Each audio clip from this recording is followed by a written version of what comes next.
Queue న్యూస్లో పనిచేయటకు senior video editors కావాలను సంప్రదించవలసిన నెంబర్లు 8688926084. సీఎం అమెరికా టూర్ తర్వాత కేబినెట్ విస్తరణ, పీసీసీ చీఫ్ మిగతా కార్పొరేషన్ పోస్టుల భర్తీ కూడా ఆషాఢ భాష ముగియడంతో పదవులపై నేతల ఆశలు, ఢిల్లీలో ఆశావాహుల చక్కర్లు.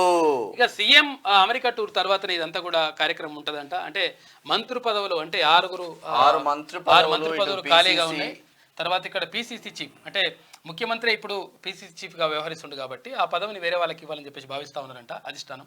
ఈ నేపథ్యంలో కార్పొరేషన్ పదవులు కూడా 15-17 సీఎం రేవంత్ రెడ్డి అమెరికా పర్యటన ముగిశాక రాష్ట్ర కేబినెట్ విస్తరణ, పీసీసీ చీఫ్ నియామకం ఉండే అవకాశం ఉంది. అయితే ఇందుకు సంబంధించి హైకమాండ్ నుంచి స్పష్టమైన సంకేతాలు వచ్చినట్టు పీసీసీ నేతలు చెప్తున్నారు.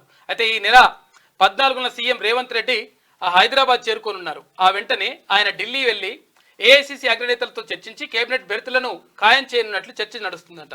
మొత్తం 18 మంది ఉండాల్సిన కేబినెట్లో ప్రస్తుతం సీఎంను కలుపుకొని 12 మంది ఉన్నారు. ఇంకా 6గురికి కేబినెట్లోకి తీసుకునే అవకాశం ఉంది.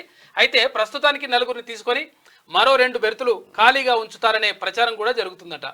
భర్తీ చేయనున్న ఆ 4గింటిలో మంత్రిమండలిలో ప్రాతినిధ్యం లేని జిల్లాలతో పాటు సామాజిక సమీకరణలు కూడా కీలకంగా మారున్నాయని చెప్తా ఉన్నారు. మరి 4 కానీ 6 కానీ ఎవరికి వస్తే ఏం కథ దానిపైన రెండు ఎందుకు పెండింగ్ పెడతారా అంటే ఇక నువ్వు బయటికి పోవద్దు, ఎవరు వచ్చినా నీకే అన్నట్టు చెప్తారనమాట. లెక్క అట్లుంటుంది. క్యూ న్యూస్లో పనిచేయటకు సీనియర్ వీడియో ఎడిటర్స్ కావాలను సంప్రదించవలసిన నెంబర్లు 8688926084.